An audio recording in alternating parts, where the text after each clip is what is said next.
Hi everyone, in this video I'm going to be showing you some finishing tips for your designs from the Knit or Treat pattern bundle. So today I'm going to be showing you how to finish the black cat or the Salem pumpkin ears and how I would go about attaching those. So I have one finished here and I have this one here is ready to be cast off, and I'm going to show you guys how I would do that. I'm also going to show you how you could possibly finish your little ghost. So I have this guy here who's holding the tiny pumpkin, and I'll show you how I went about making that. So if you wanted to do that, you could do that as well. And then maybe just some other ideas for how to finish your ghost if you make the little witch's hat. So let's get into it. So the first thing I'm going to show you guys is finishing the cat ear. So when you get to the end, if you're following along with this pattern, you're going to have 3 loops left on your knitting needles. All right, so I've already threaded, I've cut my yarn with a little bit of a tail, and I've threaded it onto my darning needle, and I'm going to go ahead and I'm actually going to just pull this knitting needle out to leave those 3 loops there. And then I'm going to flip this, and I'm going to bring that yarn tail, see if this will focus, around to the other side, and I'm just going to run my needle through those 3 loops. Okay, so this is where the tail is coming from. So I've kind of made like a circle around, right? And then I'm going to pull that completely and close up, kind of bring those 3 loops together and close up the top like point of my cat ear. All right, so at this point, I'm just gonna like weave this tail through. So I like to do, this is so hard to see because of the black yarn, but don't have the greatest lighting in here. But I'm gonna run this all the way through to the bottom edge of the ear. So the bottom, like the cast on edge. So now what I have is the tail from where I started, where I first cast on, and then my yarn tail from the cast off. So I have 2 yarn tails. Okay, you can see on this finished one here I have the same thing. So now I'm gonna just like make sure that I have these flipped to go the same direction. So if you look closely at the stitches, you'll see there's kind of like the knit edge at the bottom and then the purl edge. So just take a look at that as you're finishing this up, and then make sure that they're going the same direction when you go to attach them to your pumpkin. Okay, so then at that point, I'll keep going with this yarn tail.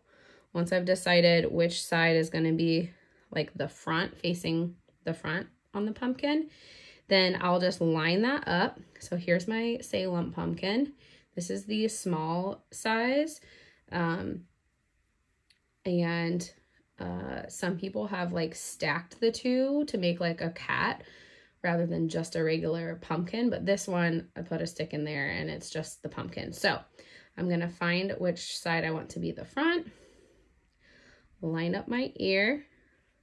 So if you want it like more on the top or however you want it to be positioned. And then I'm going to insert my needle in, and I'm just going to kind of go through one of the loops in my pumpkin here. And then I'm going to come back up and go through one of these loops in the bottom of the ear.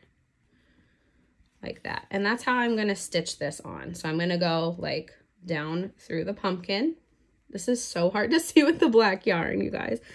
I should have made like a white one to contrast. So down through the pumpkin, like just through a couple of stitches or like one like kind of section of like knit stitches, and then through, and then back. This is so hard to see. Back through like the bottom of the cat ear. Hopefully you guys see what I mean there. But I'm going to keep doing that until it's all the way attached. Now, if you're not sure where you want your ear to go, you can kind of just take both ends, both tails, and sort of anchor your ear onto your pumpkin just while you're working on it. So I would use my yarn needle and I would thread this through, and I would just run this through the pumpkin, and then I would run this other tail through the pumpkin so that at least it's held on there. But since it's a pretty small piece, it doesn't really move around a whole lot, so you shouldn't have too much trouble keeping it positioned on there while you work on attaching these. So I'm not gonna, for the sake of this video being like not extremely long, I'm gonna just leave it there and just show you guys that. So that's how I'll go about finishing it. Once it's all the way attached, I would just weave my yarn tail end through the pumpkin, cut it, and you're all set. You could go ahead and then add some other details to your, either if you're just doing the pumpkin and you want to add a nose or whiskers, there's so many great inspiration photos throughout the pattern for you guys from my testers. They did some awesome stuff. I love everything that they made. Or if you're making yours not as just a pumpkin, you could go ahead and stack the two, make a whole cat. You could make a tail. A lot of people that tested for me, they made a tail using an I-cord.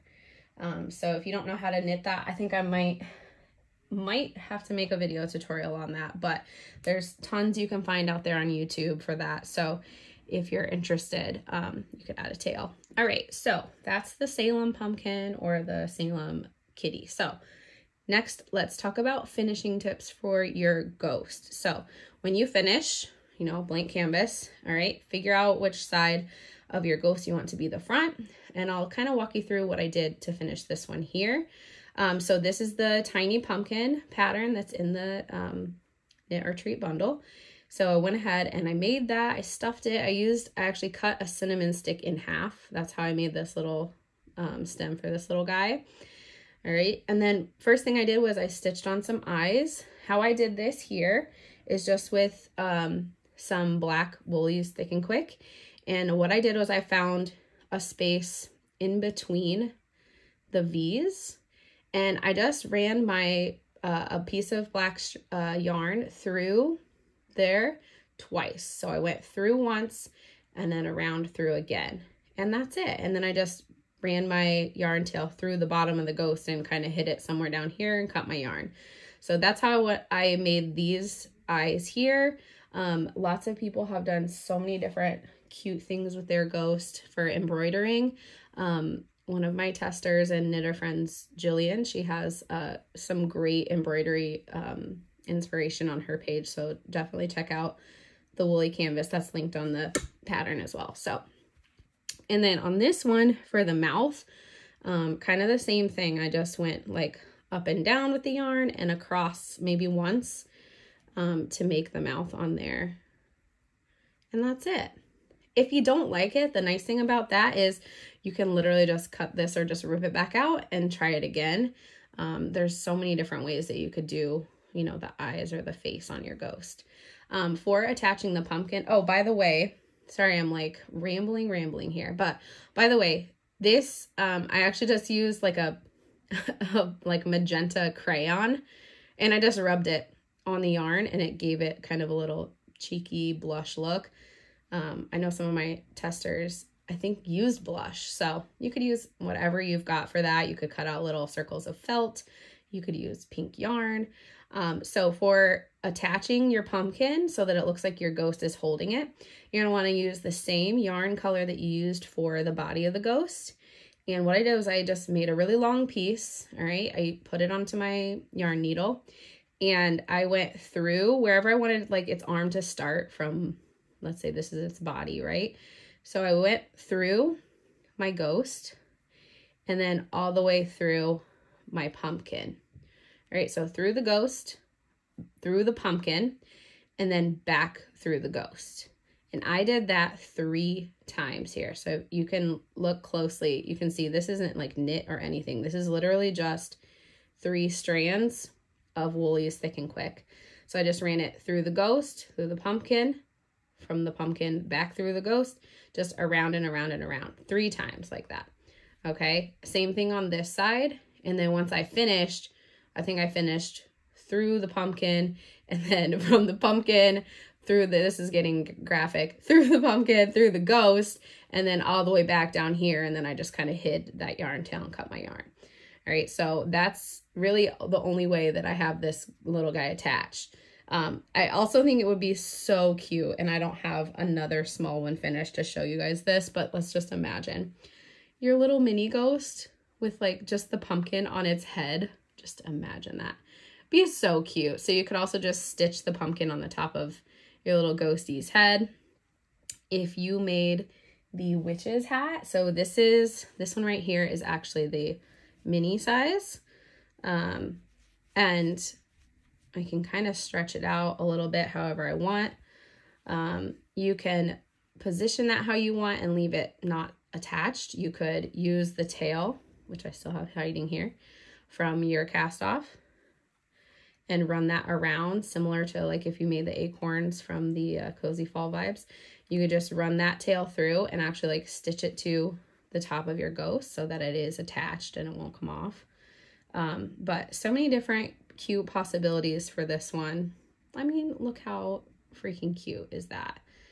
So just some finishing tips. If you guys ever have questions about anything, please feel free to reach out. You can email me, you can message me on Instagram, you can comment on this video and I will respond to it.